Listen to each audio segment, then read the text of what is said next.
예. 안녕하세요. 자, 1월, 2월 핵심 이론 강의는 핵심 요약적으로 강의를 하겠습니다. 기본서 갖고 계신 분들은 같이 보시는 게 좋고요. 목차도 똑같고, 그 다음에 판례도 똑같기 때문에 같이 봐도, 요약집의 판례가 좀 부족하다 싶으면은 요약집 판례를 조금 줄여놓은 거거든요.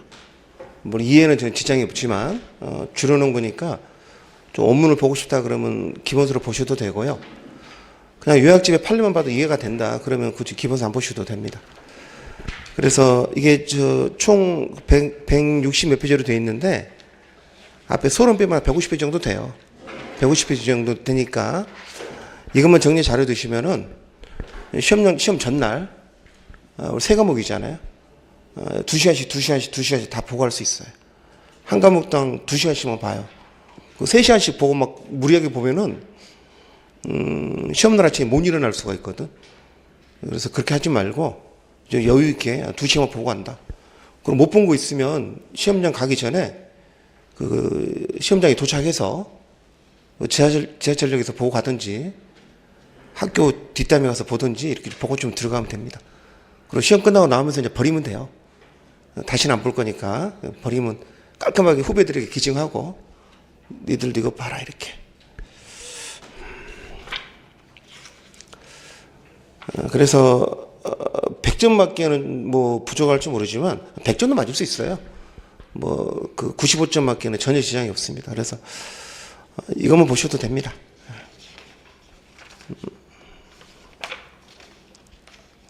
그 계약법은 우리가 손으로 써야 되기 때문에 그 손으로 암기라는 게 필요하지 않아요? 1차 객관식은 손으로 쓰는 게 아니라 눈으로 구별하는 거기 때문에 눈으로 암기하면 돼요. 이 문장이 맞고 이 문장이 틀리다는 것을 본능적으로 알 수 있으면 암기가 된 겁니다. 그 정도면 충분하니까 너무 그렇게 디테일하게 하려고 할 필요는 전혀 없습니다. 자, 바로 10페이지 가겠습니다. 소론 파트. 자, 10페이지 보시면 민법에 법원이라고 되어 있죠. 법원은 뭡니까? 실질적 민법이 존재하는 형식이죠. 이거 예전에 시험 문제에서 이걸 실질적 민법인데 이걸 형식적 민법으로 바꿔 나온 적이 한 번 있었어요. 형식적 민법이 존재하는 형식은 법률이죠. 그건 법원이 아니고 실질적 민법. 한 나라의 피라미드 전부를 말한다 그랬죠. 헌법, 법률, 명령, 조례, 규칙까지. 그 다음에 성문법주의, 불문법주의는 거의 시험에 안 나오다가 최근에 한번 물어봤거든요. 성문법주의는 뭡니까? 성문법을 1차적 법원으로 인정한다. 불문법을 부정한다는 게 아니라 성문법이 주된 법원이라 그거죠. 불문법주의는요. 불문법이 주된 법원인가. 그럼 우리나라는 어느 쪽이죠? 우리나라는 성문법주의 국가죠. 대륙법계. 유럽 대륙, 독일, 프랑스를 법률 문화를 받아들였기 때문에 성문법주의입니다. 그래서 성문법이 제1차적 법원이 되고 관습법이나 조례가 이를 보충하고 있죠. 우리 다수에 따르면 여기 판례는 안 들어갑니다. 우리나라는 판례법 인정 안 한다 그랬잖아요. 불문법으로서 판례법이라는 건 없어요. 근데 영미법주의는 우리랑 다르죠. 불문법주의 국가이기 때문에 그 나라에서는 판례법이 가장 중요한 부분입니다. 완전히 우리랑 다르죠. 법률 문화가 달라요. 판례법이 1차적 법원이 되고 성문법은 이를 보충하는 의의를 가진다 이렇게 됐죠. 뭐 간단한 내용이니까 지나가겠습니다. 자, 성문법주의와 불문법주의의 장단점을 비교하셔야 되는데 성문법주의는 장점이 뭡니까? 법이 명확하죠. 눈으로 보이지 않아요? 통일 정비가 용이하고 체계적으로 법을 만들 수가 있잖아. 1조 이제 이렇게 해가지고 그거 하기 위해서 국회에 가시는 입법조사처가 있고 행정부에는 법제처가 있어요. 법률 전문가들이 다 모여 있죠. 그래서 어떤 정책을 조문으로 만들 때 이렇게 모순이 없게 잘 만들죠. 세 번째 문장을 잘 알아두세요. 법질서가 안정적인. 무슨 말이죠? 무엇이 법인지를 쉽게 알 수 있으니까 사람들이 법에 따라서 생활할 수가 있죠. 그게 불안하지가 않다는 거죠. 법질서가 안정적이다. 단점은 뭘까요? 세상이 바뀌어도 법이 따라가기 힘듭니다. 이게 단점이죠. 이게 큰 문제예요. 지금 민법 개정 작업을 몇 번 하려고 그러는데 계속 딜레이 되고 그래가지고 국회가 회기가 끝나면 그 폐기 처리되면 되거든요. 벌써 폐기 처분 된 것만 해도 서너 번 돼요. 그러니까 20년 동안 진도가 안 나가는 거예요. 그리고 또 폐기 처분 되니까 또 법무부에서는 또 개정위원회를 또 만들었어요. 그리고 지금 법무부에 민법 개정위원회가 있습니다. 1소위, 2소위. 위원장이 양창수 교수님 위원장인데 얼마 전에 그분이 법률신문에다가 자기들이 만든 초안을 공개했더라고요. 이렇게 바꾸겠다. 종이 너무 복잡해. 계약법을 많이 바꾸던데 그 전에 합격해야겠더라고. 종이 너무 복잡하고 저도 옛날 사람에서 그런지 거부감이 확 느껴지는 거야.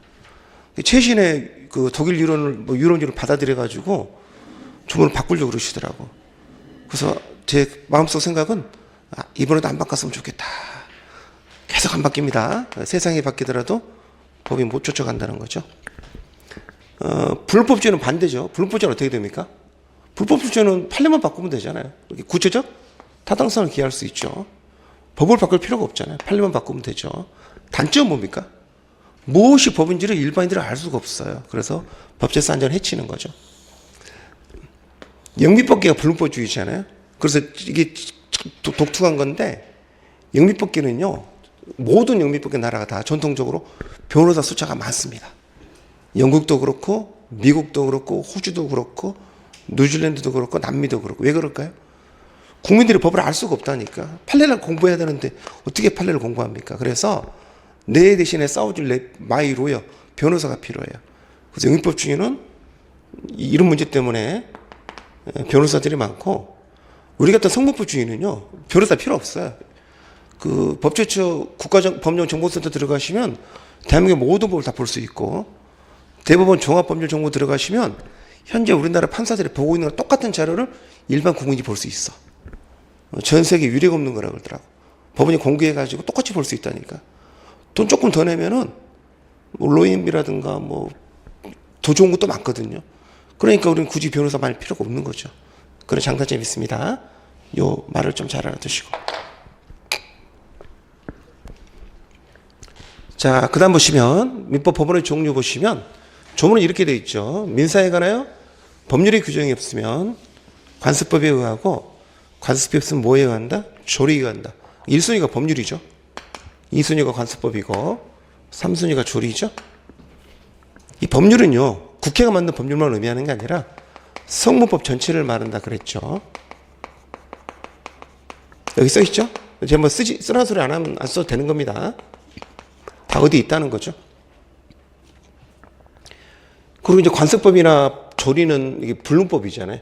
이게 불문법 중에서는 판례법은 인정 안 하고 우리는 관습법하고 조리만 인정한다는 거죠. 그 다음에 조문으로 보니까 법률의 규정이 없으면 관습법 그랬잖아요. 그러니까 보충적 요력이죠. 법의 규정이 없었을 때 관습법이 보충해 주는 거죠. 그래서 관습법은 성문법에 대해서 보충적 효력을 가진다. 조문에서 다 알 수 있죠. 자, 첫 번째, 1조 법률은 형식적 법률, 국회가 만든 법률, 거기에 한정하지 않고 법규명령, 자치법규, 조약 등 성문법은 전체를 통치한다. 그러면 처음에 법을 만들 때부터 민사에 관하여 성문법의 규정이 없으면 그렇게 쓰면 얼마나 좋아. 그럼 이런 해석 문제가 없잖아요. 처음에 만들 때는 법률을 써놓고 나서는 나중에 막 줄을 달고 앉았죠. 여기서 법률은 국회가 만든 이 법률만 말하는 게 아니라 전체를 말하는 것이다. 쓸데없는 소리를 하고 있는 거죠. 자, 형식적 법률은 국회가 만든 걸 형식적 법률이라 그러죠. 크게 세 가지가 있죠. 민법전, 민사특별법, 민법부속법 이런 것들. 그 주택임대차 보호법 같은 것은 민사특별법이고 부동산 등기법은 민법부속법이에요. 부동산 등기법이나 공탁법도 다 원래 민법이야, 민법. 근데 민법 교수님들이 관심이 없고 공부를 안 하는 거죠. 아무도 신경을 안 쓰고. 그래서 예전에 곽 선생님께서 대한민국 최고 민법학자께서 부동산 등기법도 민법이라는 걸 몸소 보여주시기 위해서 부동산 등기법 책도 쓰셨어, 그분. 제가 깜짝 놀랐죠. 왜 갑자기 곽 선생님이 부동산 등기법도 민법입니다. 민법부속법. 다시 물어볼게요. 그럼 부동산 등기법도 우리나라 실질적 민법에 들어갑니까? 예. 이게 지금 뭐라 그랬습니까? 법원이라 그랬잖아. 법원은 뭐라 그랬죠? 실질적 민법이 존재하는 형식이라 그랬잖아. 거기 다 들어있잖아. 다 들어있죠. 그러니까 부동산 등기법이나 공탁법도 실질 민법이 들어갑니다. 자, 명령은요, 행정기관이 만드는 걸 명령이라 그래요. 행정기관이 만드는 걸 명령이라 그러는데, 그렇죠? 국회 여기를 안 걸치죠. 법제처가 만들겠죠? 크게 대통령령, 총리령, 부령 있죠. 대통령령은 시행령이라 이름을 붙이고요. 총리령, 부령은 우리가 시행규칙이라 그러죠. 행정기관이 아닌데 명령을 만들 기관들이 많이 있죠. 대표적인 대법원입니다. 대법원은 명령이라 그러지 않고 규칙이라 그럽니다. 그래서 우리 헌법에 뭐라고 되어 있냐면은 법률에 저촉되지 않는 범위 내에서 소송에 관한 절차, 그 다음에 법원의 내부 규율과 사무처리에 관한 규칙을 제정할 수 있다 이렇게 되어 있죠. 조약도 우리 법원이 되죠. 그래서 민법에 의해 체결 공포된 조약과 일반적으로 승인된 국제법규는 뭐랑 같다고 여러분? 국내법과 같은 효력을 가진다 이렇게 보죠. 근데 국내법 중에서는 주로 이제 법률과 같은 효력을 갖고 있다고 봅니다. 국회가 제정한.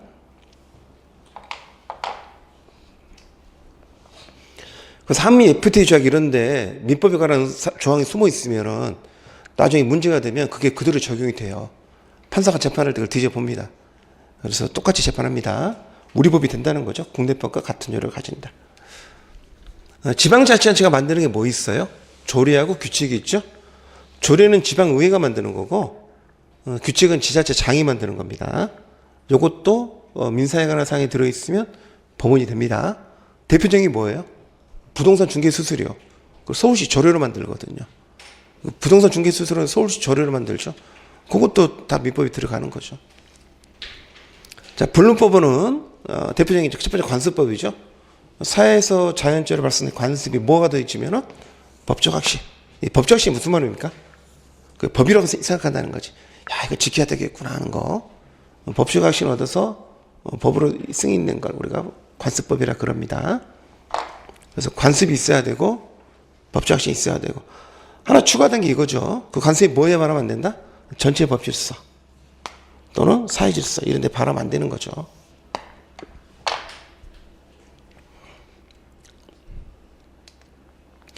기본 이론 듣고 들으시니까 금방금방 나가죠. 빨리빨리 나가도 돼요. 자, 관습법의 성립 시기는 언제라 그랬습니까? 이 일이 터지면 법원의 판결에서 그게 관습법이 있다고 판결을 해주겠지만 그 법원의 판결은 뭐 하는 거라 그랬습니까? 확인하는 거라 그랬죠? 법원의 판결은 관습법의 존재를 확인하는 거지 판결에 의해서 관습법이 성립하는 건 아닙니다. 관습법은 언제 성립한다? 법적 확신 얻은 때.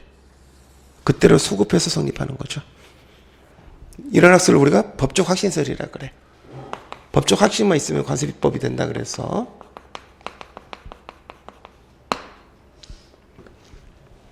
관습법의 효력, 보충적 효력이죠. 그래서 법의 규정이 없는 사항에 한해서만 관습법이 적용되는 거죠. 법이 있잖아요. 관습법은 등장하면 안 됩니다. 우리 다수가 판례에 따르면. 근데 소수설은 뭐라 그러냐면 굳이 그럴 필요가 있냐. 관습법과 성문법은 뭐다? 대등하다. 그럼 어떻게 될까요? 새로운 관습법. 신법이죠, 이게. 신법에 의해서 구성문법을 뭐 할 수 있다? 개폐할 수 있다. 이렇게 보는 거야. 이해되셨죠? 예전에 사법시험에 어떤 문제가 나왔냐면 이런 게 나왔어. 관습법의 효력에 대해서 관해서 대등적 효력설에 의하면 보통 요걸 물어보잖아. 사법시험은 학설을 물어보거든요. 대등적 효력설에 의하면 관습법과 성문법의 관계는 특별법 우선의칙에 의한다. 맞아, 틀려? 틀려. 무슨 의칙이 할까요? 신법 우선의칙에 따르는 신법. 관습법과 성문법이 대등하기 때문에 누가 이긴다고? 새로운 법이 이기네, 새로운 법. 이걸 우리가 신법 우선의칙입니다. 그걸 특별법 우선의칙이라고 나가지고 틀린 문장이 나온 적이 있었어. 둘 다 힘이 똑같으니까 새로운 관습법으로 종래 성문법을 개폐할 수 있다는 거죠. 물론 우리나라 인정 안 합니다. 이거 소수설이고요. 인정 안 하고. 우린 이쪽이죠. 우린 법에 규정이 있으면 관습법은 절대 등장 못 합니다. 네.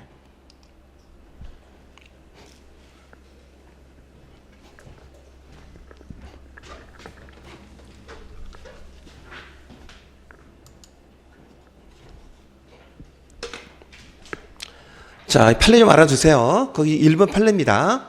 책에 있는 판에 다 넣어놨어요. 그 칠판에 나와 있는 건. 이거 뭐죠? 핵심 요약집인데 이것저것 빼고 하면 안 되잖아요. 다 합니다. 관습법은 법령에 저촉되지 않는 범위 내에서 법칙으로서 효력한다. 법칙이란 말은 법원이라는 소리고요. 그러니까 무슨 효력이란 말입니까? 보충적 효력이란 말이죠. 근데 사실은 뭐라 그랬습니까? 법조가 신이 없잖아요. 단순한 관습만 있는 거니까 얘는 법원이 아닙니다. 법원이 아니고 나중에 사실은 관습은 저 뒤에 그 106조인가 가시면 임의규정과 다른 사실은 관습이 있을 때는 당사자 의사가 명확하지 않을 때는 그 사실은 관습이 한다. 그런 조문이 있거든. 어디 한번 가볼까요?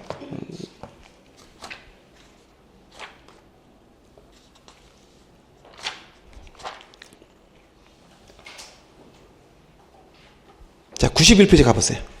91페이지 가보시면은 91페이지 쭉 끝에 보시면 106조가 보입니다. 91페이지 106조 뭐라고 되어 있습니까? 법령 중에 선량한 풍속 기타 사회지에서 관계없는 규정. 그게 무슨 규정? 임의규정. 임의규정과 다른 관습이 있대요. 그 관습은 사실인 관습을 말합니다. 언제? 당사자 의사가 명확하지 않을 때는 뭐 해야 한다? 그 관습이어야 한다. 그러니까 당사자 의사를 보충하는 거죠.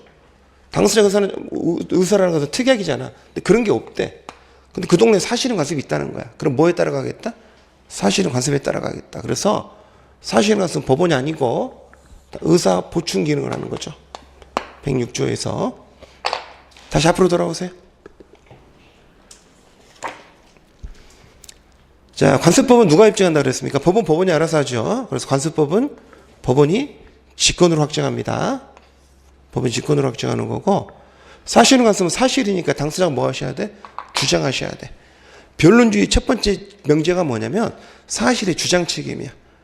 이게 어떤 사실이 있냐 없냐는 주장을 하셔야 됩니다. 사실은 관습은 사실이잖아요. 당사자가 주장하셔야 됩니다. 안 하면 없는 사실이 되는 거죠.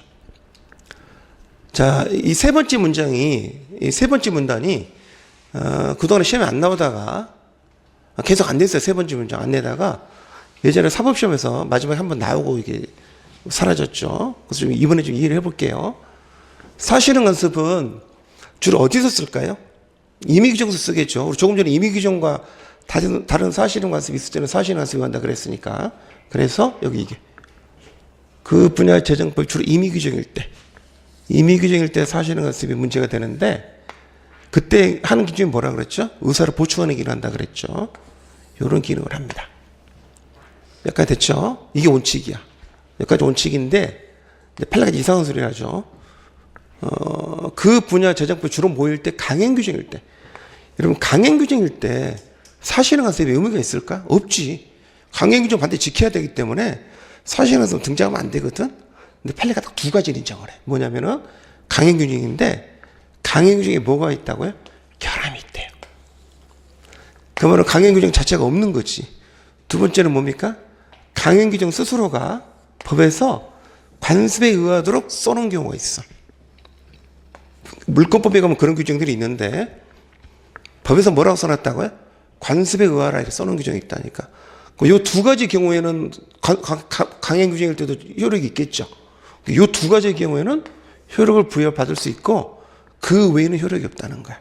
그 시험에 어떻게 나왔냐면은, 다음 중 사실은 관습이 강행규정에서도 효력이 있는 경우는 몇 가지인가 물어봤었어. 몇 가지라고? 결함이 있거나 강행규정 스스로가 관습에 의하도록 위임한 경우. 이해되셨죠? 그 두 가지는 강행규정 스스로 효력을 가지는데 그 외에는 의미가 없다. 이런 거. 그걸 물어볼 거라고 상상도 못했습니다. 아무도 읽어보지도 않았거든, 그전에는. 근데 앞에 건, 아니, 이건 그전에도 알고 있으니까 안 물어보고 요 뒤에 걸 물어본 거죠.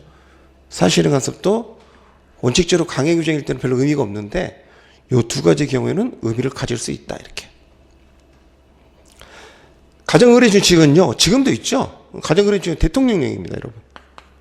이름이 대통령이 준칙으로 돼 있죠. 시행령, 어떤 법을 시행하는 건 아니니까. 이 대통령령인데, 가정의례 준칙 13조가 있고, 그랑 정반대되는 그 동네 관습법이 있어요. 그럼 누가 이길까, 여러분? 성문법이 있으면 관습법은 효력이 없다 그랬잖아. 그렇죠? 근데 고등법원에서 이걸 인정한 거야. 가정의례 준칙과 배치되는 관습 효력을 인정하는 것은 민법 1조 취지에 반한다. 인정하면 안 된다는 거죠. 왜? 성문법이 없을 때만 관습법이 등장해야 되는데 성문법이 있으면 이건 의미가 없는 거잖아요. 성문법이 있음에도 불구하고 관습법 효력을 인정하는 것은 안 된다는 거죠. 그거 왜 안 된다 그랬습니까? 관습법은 재정법이 돼. 재정법은 성문법이죠. 제발 좀 용어를 좀 통일해서 썼으면 좋겠어요. 판사님들도 막 쓰지 말고 쓸데없는 걸 고민하잖아요. 그게 무슨 말인가 그러고 여루족이라는 말도 안 썼으면 좋겠어요. 이거 일제시대 때도 공부한 사람들 같아. 우리 보충적으로 공부했었잖아. 여루가 무슨 말입니까? 순서에서 뒤진다는 소리거든. 그러니까 보충적 요 말하고 같은 말이거든. 그냥 관습법은 성문법에 대한 보충적 그러면 되지. 왜 쓸데없는 여러 말들 쓰는가 모르겠어. 그렇죠. 성문법이 있으면 관습법은 효력이 없습니다. 그때 쓰는 거. 자, 그래서 이제 두 번째 판례는 뭐냐면 그 종중 구성원에 관한 판례죠. 공동 손주 후손 중에서 예전에는 뭐라 그랬습니까, 여러분? 성년 남자만 종중 구성원이 됐어요. 성년 남자만을 종중 구성원으로 보는 게 우리나라 관습법이었습니다. 그게 종래 관습법이었어. 물어볼게. 지금도 종중 구성원은 성년 남자만 된다고 생각하나 사람들이? 생각 안 해? 국민들의 투표해보면 다를 수도 있을걸. 근데 지금도 그렇게 생각하면 의미가 없어. 의미가 없냐면은 대법원이 이런 관습법은 무효라 그랬어. 국민들이 다 그렇게 생각하더라도 남녀평등이라는 우리나라 헌법 질서에 반하잖아. 그런 관습법은 인정하잖아. 국가의 전체 법 질서를 뛰어넘는 관습법은 인정하지 않는다니까. 그래서 남자만을 종중 구성으로 관습은 더 이상 써있잖아. 변화된 우리나라 전체 법 질서에 부합하지 않는다. 무효라는 거죠. 정말 욕하고 있죠. 정당성도 없고 합리성도 없다. 그렇게 보는 게. 아무리 국민들이 이렇게 생각하더라도 그 관습법은 더 이상 효력이 없다. 무슨 말입니까? 무효다. 그러면 지금은요. 종중 구성원이 누구냐에 대한 관습법은 있어 없어요? 없어. 종래 관습법 무효가 됐으니까 그럼 어떻게 해야 되죠? 조리에 따라 해야죠. 조리에 따라서. 그래서 어떻게 했습니까? 성별 구별 없이 성년이 되면 남녀 모두 구성원이 된다. 이게 현재 조리에 맞다 그랬죠.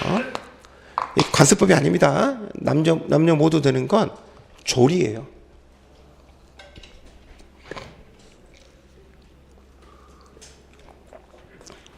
남녀 모두 되는 관습법은 없어요.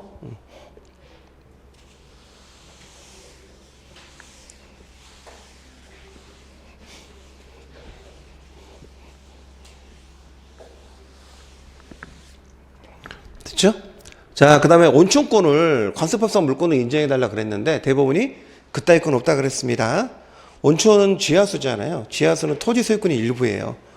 그러니까 온천에 대한 그 양반이 자기 땅에서 온천만 따로 떼서 팔고 싶어 했더니 안 된다는 거야. 토지를 팔라는 거죠. 온천 개발권 같은 채권하고는 다른 개념입니다. 얘가 주장한 것은 물권으로 주장했거든요.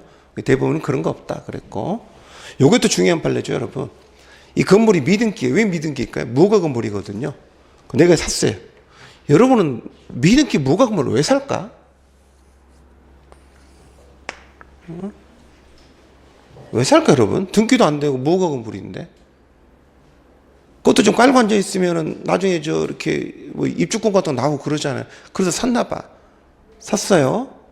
근데 얘는 등기 못 하잖아요. 무허가는 어떻게 등기, 대장도 안 만들어지는데 어떻게 등기가 돼요? 등기 못 하죠. 그럼 얘는 뭘 못합니까? 소유권 없는 거지. 등기를 해야 내게 될 거 아닙니까? 소유권 없어요. 돈 주고 샀더라도. 얘가 뭐라고 주냐면은 내가 소유권 없지만 소유권에 준하는 관습상 물권을 인정해달라고 그랬어. 돈 다 주고 샀으니까. 대법원이 그런 거 없다 그랬어. 굉장히 미등기 무허가 건물의 양수인은 법적 지위가 취약한 거죠. 소유권도 인정이 안 되고 소유권에 준하는 관습상 물권도 인정 안 되고.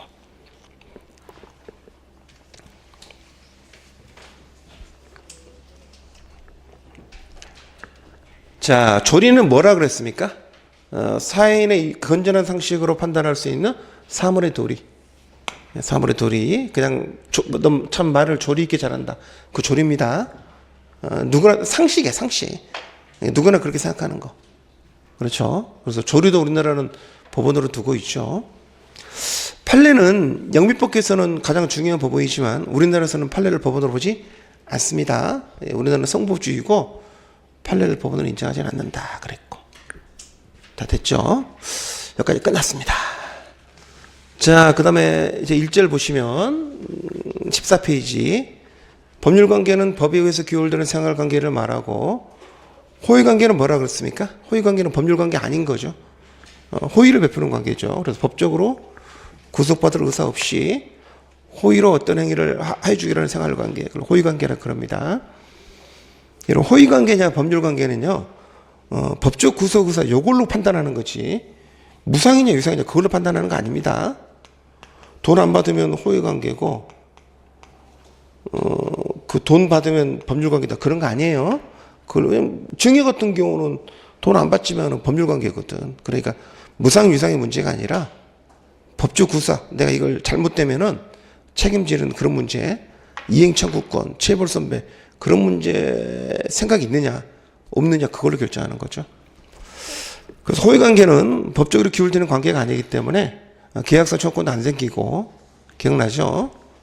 계약서 청구권도 안 생기고, 그 다음에 채무불이행 손해배상도 안 된다. 약속을 이행해달라고 청구할 수 없다 그랬죠. 홍대 앞에 야타적 이야기를 들었잖아. 오빠가 태워다 줄게. 그래요. 밖에서 기다리래. 밖에 차 대고 기다리는데 클럽 안에서 볼 때는 이쁜 줄 알았다. 밖에도 안 이쁜 거야. 태워다 줘야 돼? 태워다 줘. 그 호의관계잖아. 호의관계. 호의관계이기 때문에 청구권 안 생긴다니까요. 청구권 안 생기고 안 태워줬다 그래서 채무불이행 손해배상도 안 된다니까. 이해되셨죠? 근데 요건 됩니다. 호의관계에서도 뭐는 된다고? 불법 선배 청구권 요거 돼요. 아니 교통사고가 났는데 그걸 배상 안 하겠다는 말이 됩니까? 그것은 성립할 수 있다. 근데 갑이 호의로 을을 차에 동승시켜서 목적지로 가다가 실수로 교통사고 일으켜가지고 우리 부상을 입었대. 이게 이제 카풀이죠. 호의동승이라 그러죠. 호의동승. 호의를 태워주는 거. 그럼 당연히 을은 갑한테 불법 선배적으로 가져야죠. 판례는 뭐라 그러냐면은 가해자에게 일반 교통사고와 동일한 책임을 지우는 것이 뭐에 비추어 봤을 때 신의치나 형평호치 다 같은 말입니다. 요것으로 봐서 깎아줄 수는 있어요. 100% 책임을 지우는 것이 좀 너무한 것 같다 싶으면 깎아줄 수 있는데 뭘로는 못 깎아준다고 여러분? 단순히 호의로 동승했다는 사실만 가지고는 깎아주지 않습니다. 그걸로 깎아주는 건 아니라.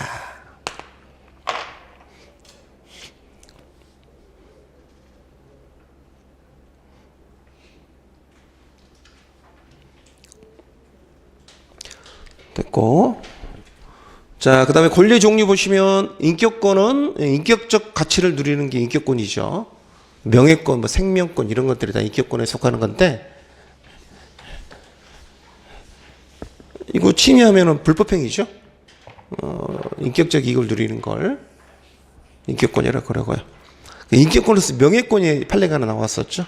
명예권이라는 것은 배타성 가지는 권리랄 것이므로 명예를 위협하게 침해당한 자는 여러분 침해를 당한 다음에 손해배상을 받는 것이 무슨 구제입니까? 사후구제죠.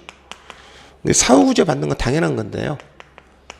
그게 아니라 사전에 현재 이루어지고 있는 침해 상태를 배제하거나 장래에 생길 침해를 예방하기 위해서 침해 금지, 이게 사전구제, 사전구제. 사전구제를 구할 수 있다, 없다? 있다.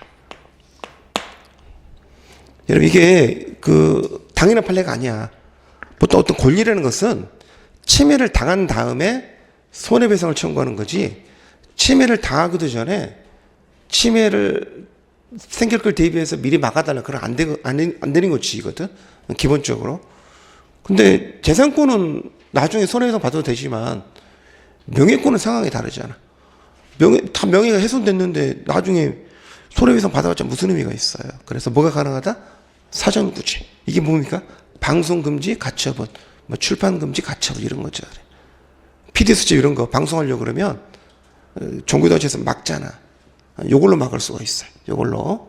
요 판례에 의해서. 그게 방송이 되면 우리 명예가 부당하게 침해당하는데 사전구제를 막을 수 있습니다. 그 다음에 재산권은 크게 네 가지입니다. 물권은 직접 지배하는 권리죠. 8가지가 있죠. 점소, 지역적, 유질적, 점유권, 소유권, 지상권, 지역권, 전세권, 유치권, 질권, 저당권. 8가지 있습니다. 주물권은 물권에 준하는 건데 크게 두 가지가 있어요. 하나가 뭐죠? 광업권. 광산하는 권리. 또 하나가 뭡니까? 어업권. 바다에서 가두리 양식하려고 하는 거. 바다에는 소유권이 없잖아요. 아무나 가서 고기 잡으면 그건 안 돼요. 고기 조금 낚시하는 건 또 안 될 때가 많아요. 어떤 데 가면은 낚시하러 갔는데 팻말 붙어 있어요. 이 앞바다는 우리 무슨 어촌계이기 때문에 낚시 같은 거 하면 안 된다 써놨어. 짜증이 확 나더라고. 내가 거기서 무슨 전복 낚시를 하겠다는 것도 아니고 낚시하러 왔는데 뭐라 그러더라. 그래서 화가 나가지고 아니 그걸 낚시를 못하게 막을 수가 있나요? 그랬더니 그 편말에 막 근거법도 써 있더라고. 막 무섭게 써놨더라. 빨간 글씨로. 그래서 참 너무하네. 그랬더니 자기 배 빌렸다면 할 수 있대. 장사하는 거잖아. 그래가지고 장사하고 그랬죠. 이런 것들. 주물권 이게 포인트가 뭐야? 요거. 타인을 배제하고 독점적으로 물건을 취득할 수 있잖아. 근데 거기서 낚시하면 안 된다니까. 그 바다에서는요, 그 사람만 어뢰행위를 할 수 있어. 그게 업권이야. 그 사람이 바다의 소유권자는 아니지만 독점적으로 권리를 취득할 권리가 있다니까요. 그 사람이 틀린 건 아니라는 거죠. 써 있잖아요. 타인을 배제하고 독점적으로 권리를 취득할 수 있다. 채권은 채무자한테 특정 행위를 요구하는 권리죠. 그 특정 행위를 급부라 그래요. 채권은 다른 말로 급부 요구권이라 그럽니다. 뭐 해달라, 뭐 달라 이런 거. 지식재산권은 그 특허권 이런 것들 말하는 거고요. 네 가지입니다. 재산권은 물권, 준물권, 채권, 지식재산권. 가정권은 두 가지가 있죠. 친족권, 상속권. 친족권, 상속권. 그래서 가족법을 다른 말로 친족상속법이라고 해요. 여기서 중요한 건 사원이죠. 사원권. 사원은 뭐냐면 이 사원이 단체의 구성원을 줄여서 사원이라 그래. 단체 구성원. 단체 구성원이 구성원주의에서 가지는 권리를 사원권이라 그러는데 우리 민법에 나오는 단체는 이것뿐이 없어요. 사단법인의 사원의 권리. 상법에 가시면 주식에다 주주의 권리가 있겠죠. 그리고 상법이니까 내비두고. 그렇죠. 여러분 회사에서 주인이 누구죠? 주주입니다. 주주가 사원이라니까. 회사 종업원을 말하는 게 아니야. 사원은 회사 종업원을 말하는 게 아니라 회사 주인을 말하는 거야. 주인을 말하는 거. 그래서 사단법에서 사원이라는 게 사단법의 종업원을 말하는 게 아니에요. 사단 구성원을 말하는 거죠. 주식회사 주주도 마찬가지고. 가장 예전에 허탈한 문제가 그거였다 그랬잖아요. 여러분 사원권이 사단법의 사원의 권리 중에 보면은 뭐 이익 배당 권리도 있고 자녀재산 분배 권리 여러 가지 동의되는 권리가 좀 있고 그랬거든. 시험 문제 이렇게 나온 적이 있었어요. 사원권은 넓은 의미의 재산권에 속한다 이렇게 나온 적이 있었어. 맞을까 틀릴까? 사람들이 사원권 돈 되지 이러는 거야. 재산권은 요 네 개만 재산권이라니까. 물권, 준물권, 채권, 지식재산권. 사원권은 재산권이 아니에요. 별개 권리라는 거. 그런 건 틀리시면 안 됩니다. 자, 그 다음에 보시면 작용에 따른 분류. 이쪽에도 시험 많이 나오죠. 지배권은 직접 지배하는 권리를 말하는데 물권 같은 게 대표적인 지배권이고요. 물권이 아니어도 인격권도 지배권이고 지식재산권 이런 것도 다 지배권에 속하는 것들이죠. 근데 지배권은 크게 두 가지 효과가 있거든요. 그래서 첫 번째는 이게 불법 손배를 만드는 거죠. 불법 손해배상 받을 수 있고요. 두 번째는 그 침해한 사람한테 나가달라고 침해의 배제를 청구할 수 있다. 물권적 청구권이죠. 이 두 가지 권리가 가능하죠. 지배권은. 청구권은 그 채권을 오른쪽 수법은 채권이라고 그러고 왼쪽 수법으로 청구권이라고 부르는 거예요. 그래서 급부를 청구할 수 있는 권리인데 90%는 채권적 청구권이죠. 근데 물권에서 나오는 것도 있습니다. 소유물 반환 청구권도 있고 지식재산권에서 나오는 것도 있죠. 그다음에 가족권에서 나오는 것도 있어. 부양 청구권, 뭐 동거 청구권 이런 것처럼. 그래서 이 문장 알아두세요. 청구권은 채권에서 나오는 게 보통이지만 물권, 지식재산권, 가족권으로부터도 발생한다. 이렇게. 자, 중요한 건 형성권이죠. 형성이 무슨 뜻이라 그랬습니까? 법률관계, 발생, 변경, 소멸. 그걸 줄여서 형성이라 그럽니다. 형성이라 그러죠. 이 법률관계, 발생, 변경, 소멸을 일으키는 권리. 일방적으로. 여러분, 법률관계에 변동하려면 법에 규정이 있거나 당사자 간에 합의가 있어야 돼요. 근데 합의도 없고 법에 규정도 없는데 일방적으로 내가 법률관계를 만들 수 있대요. 와, 대단한 권리죠. 형성권입니다. 강력한 권리다 보니까 또 두 가지로 나누죠. 일반적 형성권 요거죠. 권리적 의사표시 요것만 있으면 되는 형성권이 일반적인 것들인데 여러분이 잘 아는 동의권이나 최고, 철회, 거절, 취소. 약혼 해제권이 여러분 약혼 해제권이 법원에 갈 필요 없어. 약혼했다 해제하려고 그러면 그냥 까똑 보내면 돼. 약혼 해제한다고 일방적 의사표시만으로. 상속 포기권은 여러분 법원에 가셔야 되거든요. 근데 법원에 가서 재판받는 게 아니야. 법원에 가서 신고하거든요. 그래서 일방적 의사표시만 있으면 됩니다. 이 두 가지 알아두세요. 이 두 가지는 의사표시만. 근데 재판상 판결문을 받아야 되는 게 있어. 재판상 형성권이라고 그럽니다. 그래야 효과가 생기는 게 있어요. 말만 하면 안 돼요. 판결문을 받아야 됩니다. 가장 대표적인 게 뭐죠? 채권자 취소권. 채권자가 채무자의 압류로 들어올 것 같으니까 채무자 재산을 빼돌리잖아요. 그래서 얘 앞으로 재산이 넘어와 있죠. 그럼 뭐 할 수 있다고? 요 가짜 매매 계약 있잖아. 둘이 했던 거. 이것을 채권자 입장에서 나를 해치는 거잖아요. 채권자가 요 가장 매매를 취소해달라고 권리를 행사할 수 있어요. 그걸 채권자 취소권이라고 그래요. 취소권이라고 그러는데 말만 하면 안 되고 반드시 뭐 하셔야 돼? 소송하셔야 됩니다. 그 소송을 우리가 사행위 취소 소송이라고 그래요. 반드시 판결문을 받아야만이 취소가 돼. 서울중앙지법에 좀 과장해서 재판의 절반이 이거야. 재판의 절반이. 무슨 말이냐면 누구한테 이러면 돈 받을 게 소송하시면은 그 채무자가 자기가 돈 줄 의무가 있는 채무자가 그 재산을 자기 앞으로 갖고 있을까? 빼돌릴까? 빼돌리지. 아니 안 빼돌리고 있으면은 판결문을 지으면 가압류 들어서 당하는데 그래서 재판을 빼돌린다고. 변호사들한테 돈 받으러 가면은 받아달라 그러면 변호사가 소송을 두 가지. 첫 번째 뭐 합니까? 돌려달라 소송하시고 또 하나 뭐 하는 거죠? 요구하는 거지. 재산 파괴. 재산이 없어. 재산이 없어.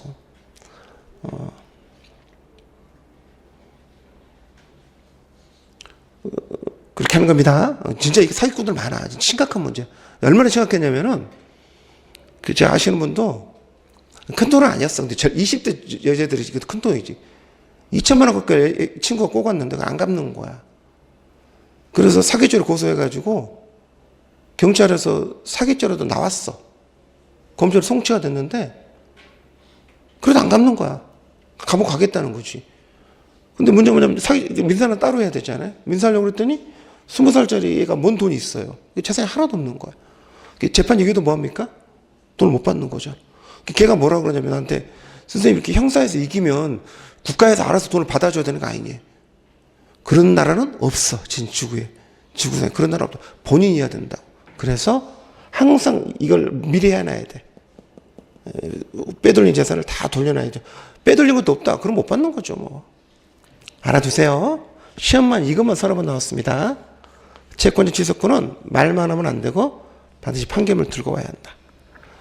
여러분 그 다음부터는 안 외워도 돼요. 안 외워도 금방 알 수 있어. 여러분 혼인 취소하는데 까똑으로 될까요? 안 될 거 아니야. 당연한 거잖아. 이건 외우지 마. 재판상 이혼은 재판으로 하겠지. 이름이 재판상 이혼인데. 재판상 파양도 재판으로 하겠죠. 이런 건 외우는 것도 아니고 시험에 내지도 않아. 굳이 꼭 외워야 된다 그러면 혼인 취소, 입양 취소, 친생분 이런 건데 굳이 생각 안 외워도 되는 게 혼인 취소나 입양 취소 같은 중요한 문제를 어떻게 까똑으로 하겠어. 당연히 취소 판결을 받아야겠죠. 친생 부인은 내 본 부인이 난 자식을 내 자식이 아니라고 소송하는 거니까 얼마나 중요한 문제입니까? 반드시 소송을 하셔야 돼. 친생 부인에서. 그리고 유전자 검사 결과 내면은 부인 판결에 나오는 거죠. 알아주세요. 이건 가족법이다 보니까 시험 문제 맨날 얘만 나오죠. 얘만. 그다음 요 두 가지는 위쪽이라는 거 조심하시고. 자, 그다음에 이름은 청구권인데 실제로 형성권인 게 있다 그랬죠. 황당한 게 뭐냐면 여러분 이름이 형성권이 하나도 없어. 이름은 다 청구권이야. 이름이 형성권인 건 대한민국에 하나도 없어요. 다 청구권입니다. 근데 그 중에서 특히 무슨 매수, 무슨 증감, 무슨 소멸, 그 다음에 공유물 분할 이렇게 끝나는 것들은 다 형성권입니다. 그래서 우리 이렇게 해보기도 하죠. 매수, 분할, 매수, 분할, 소멸, 증감 이런 것들은 뭐다? 형성권이다. 매분, 소중 이렇게 외우기도 하고. 근데 그렇게 안 외워도 그래서 공유물 분할을 청구하시면요, 그냥 공유물 분할 되는 겁니다. 그냥 지상물 매수를 청구하시면 지상물 매수 되는 거고, 지루 증가 청구하시면 청구 시에 지루 올라가는 거라 그랬죠. 이런 것들. 항변권은요, 청구권 행사에 대해서 카운터펀치를 날리는 거죠. 그렇죠.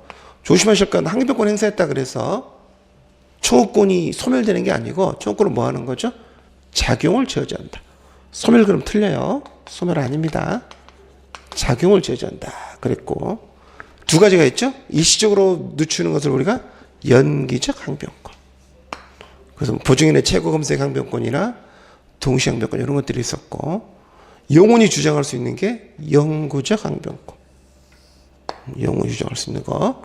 그래서 상속의 한정승이 뭐죠? 물려받은 재산 한도 내에서 빚을 갚겠다. 아버지 빚을 갚겠다. 영원히 주장할 수 있죠. 이런 것들. 예전에 허접 쓰레기 같은 시험에 뭐라 나왔냐면 우리 민법에도 영구적 항변권을 인정한다. 인정하잖아. 인정하겠지 뭐. 그거 인정 안 하겠나. 당연히 책에 나오는데. 그런 것들 냈습니다. 자, 이 판례 좀 알아두세요. 좀 어려운 판례긴 한데요. 알아두시는 게 좋겠습니다. 그 이혼 유자료 청구권 있잖아요. 이게 성격이 뭐냐가 다투어졌는데 우리 판례는 이렇게 말합니다.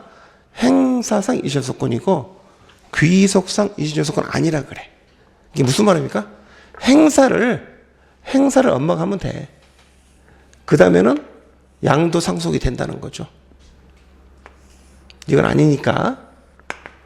그래서 청구권자가 유자료 지급을 구한 후 소를 제기함으로써 행사하셨잖아요, 여러분. 그 다음 또 뭐가 가능하다? 양도나 상속이 가능하다. 이혼 유자료 조건의 행사상 이시전소권입니다. 그 말을 좀 기억해 두세요. 됐죠? 자, 권리충돌과 경합. 우리 오늘 배울 소론파 때 한 문제 나오잖아요. 지금까지는 한 문제 나오지 않습니다. 쓸데없는 소리 하는 거예요, 처음에. 충돌은 뭡니까? 충돌은 포인트가 뭐냐면, 현재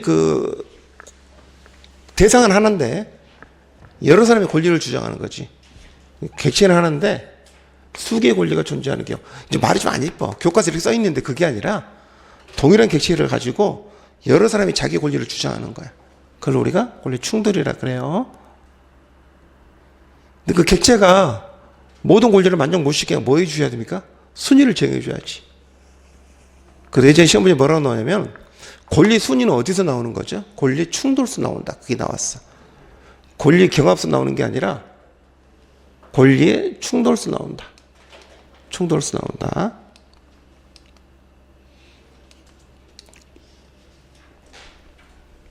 자, 물권끼리 부딪히면 누가 이깁니까? 물권끼리 부딪히면 먼저 성립한 물권이 이기겠죠. 물권은 양립하지 못하는 게 존재할 수가 없잖아요. 소유권자가 두 명 있을 수는 없잖아. 먼저 등기한 사람이 소유권자 되겠죠. 그래서 먼저 성립한 물권. 그런데 이제 양립되는 것도 있죠. 1번 저당권, 2번 저당권 이런 것들. 그것도 먼저 성립한 1번 저당권 우선하겠죠. 이것도 먼저 성립한 물권이 우선한다. 당연한 소리고. 세 번째가 중요하죠. 소유권과 제한물권이 병존하면 누가 이깁니까? 누가 부자냐고 말하는 게 아니라 내 소유권자가 땅을 빌려줬어. 지상권자한테. 그럼 땅 누가 써요? 지상권자가 쓰겠지. 그러니까 제한물권 유선합니다. 안 틀릴 것 같죠? 시험에 낼 때 정답률이 50이 안 된다. 미치는 줄 알았어. 해마다 내는데도. 선생님, 소유권자가 더 부자지 않나요? 그걸 물어보는 게 아니잖아, 제가. 소유권과 제한물권이 병존하면서 소유권은 제한물권에서 제한물권 결국 제한물권이 우선한다. 소유권자가 돈 받고 제한물권을 빌려줬잖아. 그럼 제한물권자가 쓰는 거지. 그래서 제한물권 우선합니다. 이게 무슨 이해의 영역이라고. 아무 생각이 없으니까 그냥 소유권자가 센 거 아니야. 좀 센 걸 물어본 게 아니잖아. 그 땅을 누가 쓰냐고 물어본 거지. 제한물권자 써야지. 소유권자가 자기가 소유권자야. 자기가 지료받고 땅을 빌려줬어. 그럼 땅이 지상권자가 쓰는 거지. 어떻게 소유권자가 써요. 알아두세요. 너무 많이 틀려. 그래서 계속 나오죠, 시험 문제. 별거 땅이 시험 100번은 나왔을 것 같아. 계속 틀려주니까 사람들이. 이것만 바꾸거든. 소유권과 제한물권 충돌할 때에는 소유권이 제한물권 선한다. 그럼 또 이런다고. 제한물권 선합니다. 알아두시고. 물권 채권이 부딪히면 누가 이길까요? 원칙적으로. 물권 채권 부딪히면 물권이 이기죠. 물권은 절대권이고 채권은 상대권이니까. 그래서 원칙적으로 물권이 우선하는데 예의도 있습니다. 나중에 예의를 공부할게요. 원칙은 물권이 우선한다. 채권끼리 부딪히면 누가 이깁니까? 채권끼리 부딪히면요, 채권은요, 채권자 평등원칙이 적용된다 그랬죠. 그래서 누가 우선하는 게 없어요. 먼저 돈 받아간 사람이 장땡입니다. 채권자 평등원칙이 적용되는 건데, 이 채권자 평등원칙이 적용되는 공급이 따져보니까 그게 두 가지야. 첫 번째 파산한 경우. 파산했을 때 그 파산재단에 내가 내 채권을 신고하잖아요. 그럼 채권자끼리는 동순위로 해가지고 분파해 줍니다. 안분 배당해 주거든요. 그 다음에 경매 배당 참가한 경우. 두 가지. 이때는 누가 우열 관계가 없다는 거죠. 근데 그 밖의 경우는 선행주의라 그래가지고 먼저 받아간 사람이 장땡이죠. 먼저 성립이 아닙니다. 먼저 행동하는 사람. 이 두 가지가 다른 말이 아니야. 채권자가 평등하니까 먼저 받아간 사람이 장땡인 거지 뭐. 그래서 채권자 평등주의, 선행주의 둘 다 알고 계세요. 어떤 교수님들은 책이 요게 원칙으로 써는 사람들이 있고 어떤 교수님은 또 요게 원칙이라는 사람도 있어. 근데 시험 문제 지금까지 보면은 요게 원칙으로 나올 때는. 근데 실제로 두 가지는 같은 말입니다. 채권자 평등주의나 선행주의는 같은 말이다. 먼저 행동하는 사람이 장땡이다. 권리 경합이라는 것은 하나의 그 사실관계에서 권리가 여러 개 생기는 거죠. 권리가 경합됐다 그럽니다. 경합이라 그러죠. 그래서 임대차 계약에서 임대차가 끝났거든요. 근데 임대인이 목적물 소유자래요. 그럼 임대인 입장에서는 임대차에 의해서 반환 청구권도 있지만 자기가 소유권에 의해서 반환 청구권도 있잖아요. 권리가 두 개 생긴다는 거죠. 우리가 권리 경합이라 그럽니다. 돈을 두 배로 준다는 게 아니라 아무 권리를 행사하라 그 소리입니다. 권리 경합. 자, 이렇게 해서 이제 소론 파트는 끝났고요. 이제 시험에 나올 수 있는 파트는 지금부터죠. 신의칙부터 시험에 나올 수 있죠. 그래서 신의칙을 좀 보시면 18페이지인가요? 그 10페이지부터 17페이지까지는 시험과는 별로 관련 없는 내용들이고, 여러분 책에 판례에 따른 제가 밑줄을 싹 그어놨죠. 그러니까 그 판례 밑줄을 좀 참고하면서 보세요. 18페이지 가셔가지고 시인의칙 보겠습니다. 한 문제는 여기서 무조건 나오니까. 자, 권리행사 의무 이행은 신의에 쫓아 성실한다. 그 줄여서 신의성실이라 그러죠. 신의성실. 권리는 남용하지 못한다. 그래서 첫 번째 판례는 그거죠. 숙박업자. 숙박업자는 고객에게 위험이 없는 안전하고 편안한 객실 및 관련 시설을 제공함으로써 고객 안전을 배려할 보험으로 부담한다. 예, 보험으로 부담한다. 그리고 이런 의무는 숙박계약의 특수성을 고려해서 신의실상 인정되는 부수적 의무다. 이게 중요하죠. 여러분, 대한민국 어느 법에도 숙박업자가 고객의 안전을 배려할 보험으로 부담한다. 그런 말은 없어. 어느 법에도 없어. 없는데 내가 여관에서 잠자다가 강도를 당했다니까. 그래서 여간 주인하실 상대로 해서 소송하고 싶은데 그러면 법에 근거를 써야 되거든. 이게 채무 불이행으로 갈 건가 불법행위로 갈 건가 어느 쪽으로 가도 돼 상관없는데 불법행위로 가게 되면은 피해자가 입증해야 돼. 가해자의 고유 가실을. 채무 불이행으로 가게 되면은 돈 줄 채무자가 입증하게 돼 있어. 그러니까 채무 불이행을 하는 게 돈 받은 사람 입장에서 훨씬 유리하다고. 그래서 얘는 이걸 채무 불이행을 몰고 가고 싶은 거야. 그래서 뭐라고 주냐면은 숙박업자의 보호무 위반으로 인한 채무 불이행이다 그렇게 주장하고 싶은 거지. 대법원이 그렇다. 선생님 보호무가 어디서 인정된 거예요? 신이치. 이걸 근거로 든 거야. 이걸 근거로 들었습니다. 이걸 근거로 들어가지고 너는 눈에 안 보이지만 신의칙상 보호무라는 게 인정이 된다. 따라 숙박업자가 이를 위반해가지고 고객의 생명이나 신체를 침해해서 투숙객에게 손해를 입혔다면은 자 나왔죠 뭐? 방을 주긴 줬죠. 제대로 그 안전을 지키기는 못했죠. 그래서 불안전 이행으로 인한 채무불이행 책임을 부담한다. 이게 포인트입니다. 이게 불법행위 책임이 아니라 채무불이행으로 인정을 했어. 그래야 투숙객한테 유리하거든요. 채무불이행 인정한 게.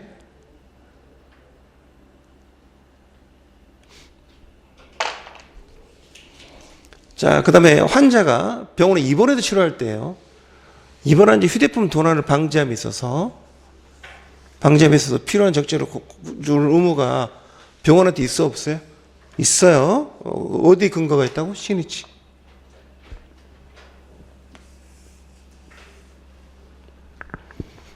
지금도 병원들이 이 실수를 자꾸 해. 특히 MRI 찍으러 가면은 기억나세요? MRI 찍으러 가면은 핸드폰 같은 거 빼놓으라 그러잖아. 근데 저는 갔더니 빼안아서 그 문 쪽에 놔뒀다가 문 밖에 두라는 거야. 근데 문 밖을 아무도 지키는 사람이 없어.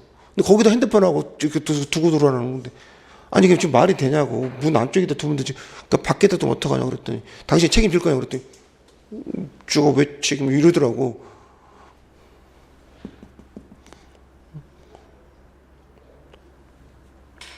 있죠. 내가 입원한 자는 아니지만은 그 CT 같은 건 이렇게 MRI 찍을 때 그런 건 병원에 조심해야지. 그래서 있습니다. 그래서 이게 안 좋은 점도 있죠. 이 다음부터 어떻게 됩니까, 여러분? 병원에서 병실 출입을 통제하기 시작했어.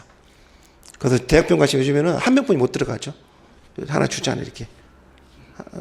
명찰 주고 한 명뿐이 못 들어가게 하잖아요. 보호자들. 이것 때문에 그래요. 병실을 털렸거든. 병실을 털린 거에 대해서 병원이 책임지라 그랬어요. 그랬더니 그 다음에 병원이 병실을 통제하기 시작했죠. 자, 부동산 거래할 때 여러분, 거래 상대방이 일정한 사정에 관한 고지를 받았더라면, 이게 재밌죠, 여러분? 내가 그 사정을 알았더라면, 받았더라면, 거래 안 했을 것 같아. 안 했을 거라. 그게 경험칙상 명백하다. 상식상 명백하다는 게. 그러면, 그런 경우는 알려줘도 말아야 한다? 알려줘야 할 의무가 있대요. 그것도 근거를 뭘 들었습니까? 신이치. 이런 부동산 거래에서 꼭 알려줘야 하는 사항들이 있죠. 그건 알려줘야 돼. 근데 그 당시에는 이게 어떤 상황이냐면은 쓰레기 매립장이 건설 예정인 사실이었는데 그게 알려줄 의무가 없었나 봐. 보통 우리가 건설 예정 알려줄 필요가 없나? 묘지라든가 그런 건 다 알려주게 돼 있거든. 근데는 그 당시에는 이 쓰레기 매립장 건설 예정인 사실이 법적인 고지는 없었나 보더라고. 그러니까 당연히 매도인이 알렸어, 안 알렸겠어? 안 알렸지. 안 알렸죠. 안 알리니까 매수인이 나중에 알게 됐을 거 아닙니까? 그래서 이거 사기 분양이다 뭐 주장한 거죠.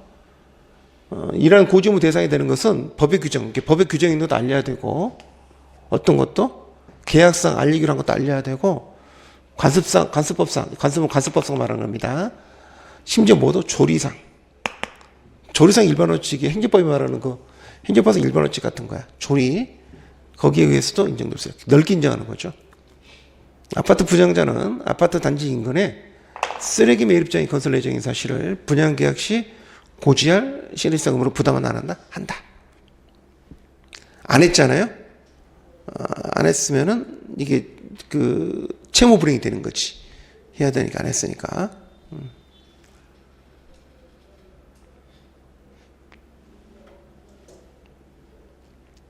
사기 분양도 될 수 있을 것 같아. 지금 심각한 경우에는. 문제는 문제죠. 알리긴 알렸는데 예전에 그 인천에서 있었던 것처럼 아파트 인근에 그 산이 있었는데 그 산에가 그 묘지였어. 산이 전부 다. 그러니까 얼마나 그 사람들 대단하냐면 건설회사가 진짜 나쁜 놈들이야. 사람들이 그 묘지를 못 보게 하려고 산에다가 7, 8m로 이렇게 펜스를 싼 거야. 그렇게 지상에서 산에 있는 묘지가 안 보여. 우리 나무만 보이는 거야. 그 사람들이 거기 구경 왔을 때는 묘지를 봤어 못 봤어. 아무도 묘지가 있는지를 몰랐어. 교묘하게 눈을 가려가지고. 나중에 분양받고 들어가서 올라가니까 아이고 우리 집 거실에서 그냥 묘지가 쌍봉이 이렇게 있네. 이렇게 되는 거야. 심각하죠. 그래서 이제 막 항의하니까 미분양 났나 보더라고. 안 보이는 쪽으로 바꿔줬어. 집을 이렇게. 바꿔줬다고. 그럼 나중에 늦게 온 사람들은 바꿔줄 집이 없잖아요. 이제. 그래서 이거 뭐냐 물러달라 그랬거든. 사기 분양을 물러달라 그랬더니 알렸다는 거야. 어디 알렸어? 계약서 저 끝에 조그맣게 여기다가 조그맣게 해가지고 근처에 수기에 묘원이 있어. 이런 식으로 알렸다는 거야. 묘원이 뭘까? 묘지라는 거. 이게 알린 거야? 이게 알린 겁니까, 여러분? 그래서 말썽이 났어. 그래서 법원에 가서 싸움이 났거든, 진짜로. 싸움이 나서 난리가 났는데, 법원 앞에서 이 피해자들이 데모를 했어요. 어떻게 데모했는지 아세요, 여러분? 프랭카드에다가 똑같은 이 사이즈로 글씨를 써서 이렇게. 그리고 판사님은 이 글씨가 보이십니까? 이렇게 써놓은 거야. 얼마나 억울했으면 그렇게 했어. 판사님은 이 글씨가 보이십니까? 크게 써놨는데, 앞에 여기 글씨를 조그맣게 써놨어. 막 약간 글씨로. 이게 보이십니까? 이러는 거야. 그 다음에 어떻게 된지 연락이 없네. 어떻게 합의로 잘 끝났는지. 그래서 이게 생각보다는 심각한 문제입니다. 이런 것들이 많아요. 알려야 되는데, 그냥 넓게 인정하잖아요. 알리는 걸. 법령, 계약, 관습, 조례 넓게 인정하기 때문에 법에서 알리라고 한 적이 없어서 안 알렸다고 끝나는 문제가 아니야. 알아두세요. 떼거. 이게 최근 유명한 판례라 그랬죠. 유의하게 성립한 계약상 책임을 공평 이념 또는 시인의칙 같은 일반 원칙에 의해서 제한하는 것은 사적 자치나 법적 안정성에 대한 중대한 위험이 될 수 있다. 어떤 사안이라고 그랬어요? 한전이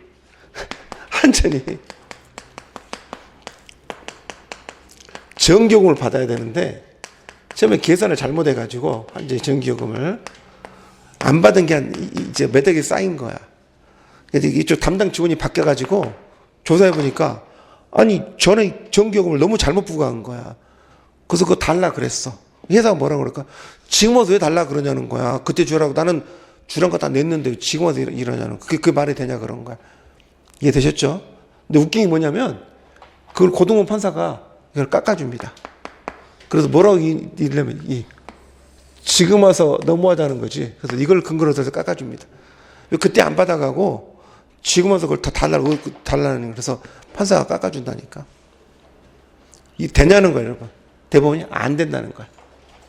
아니 한전이 전기요금 받는 건 사적 자치잖아요. 왜 법원이 끼어드냐는 거야. 그리고 여러분 한전이 요금 잘못 부과했잖아요. 그러면 나중에 받을 수 있는 법적 근거가 있어. 한전이 못 받는 걸 받겠다는 게 아니고 잘못 부과된 요금도 나중에 정산하잖아요. 많이 받아가도 돌려주기도 하고 정산이 가능하거든. 그러니까 한전은 자기 처음에 실수한 건데 법적 조치에 의해서 추가 납부를 요구한 거니까 한전은 잘못한 게 없어요. 근데 고등원 판사가 보니까 한꺼번에 몇 억을 내라 그래서 너무 심하다 생각이 들었나 보지. 그래서 시인의칙을 근거로 판사가 깎아줬어요. 대법원이 그러지 말아라.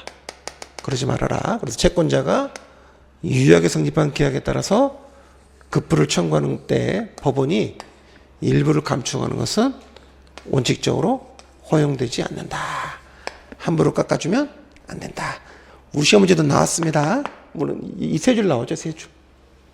세 줄. 채권자가 유효하게 성립한 급부에 따라 이행을 청구했을 때 법원 일부 감축하는 것은 허용되지 않는다.